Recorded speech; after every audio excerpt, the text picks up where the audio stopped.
नमस्कार दोस्तों, divine mysteries में आपका स्वागत है। हिंदू धर्म में भगवान शिव को त्रिदेवों में गिना जाता है। भगवान शिव को कोई रुद्र तो कोई भोलेनाथ के नाम से पुकारता है।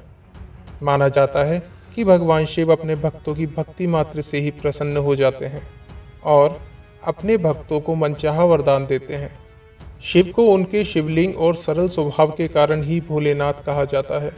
वहीं अपने सरल स्वभाव से परे भगवान शिव अपने रौद्र रूप और क्रोध के लिए भी जाने जाते हैं। पौराणिक कथाओं के अनुसार भगवान शिव को जब भी क्रोध आता है तो उनका तीसरा नेत्र खुल जाता है, जिससे संपूर्ण पृथ्वी अस्त व्यस्त हो जाती है। ऐसा ही एक प्रसंग है भगवान शिव और कामदेव से जुड़ा हुआ, जब कामदेव को महादेव ने भस्म कर दिया था।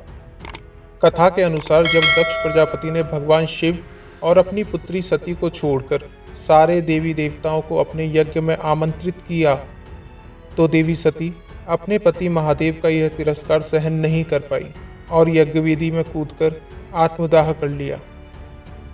जब यह बात भगवान शिव को पता चलती है तो वह अपने तांडव से पूरी सृष्टि में हाहाकार मचा देते हैं। इससे व्याकुल सभी देवता भगवान शिव को समझाने कैलाश पहुंचते हैं। भगवान शिव देवताओं के समझाने पर शांत तो हो जाते हैं, लेकिन भगवान शिव परम शांति के लिए गंगा तमसा के पवित्र संगम पर आकर समाधि में लीन हो जाते हैं। माँ सती की मृत्यु के बाद भगवान शिव समस्त संसार को त्याग देते हैं। उनके बैरागी होने से संसार सही से नहीं चल पाता है।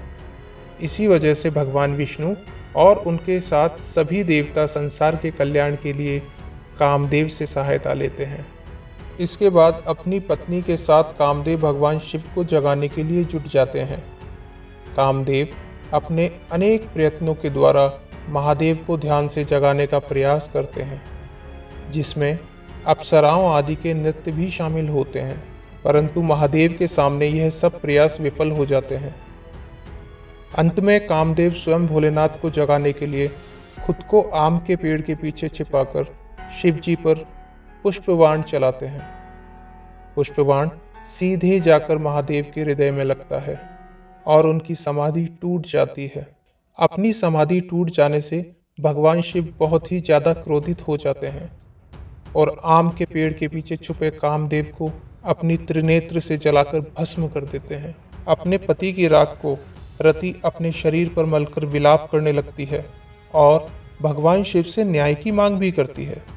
जब भगवान शिव को यह ज्ञात हुआ कि संसार के कल्याण के लिए ही देवताओं के द्वारा बनाई गई यह योजना थी, तो शिव जी ने रति को वचन दिया कि उनका पति यदुकुल में भगवान श्री कृष्ण के पुत्र के रूप में जन्म लेगा।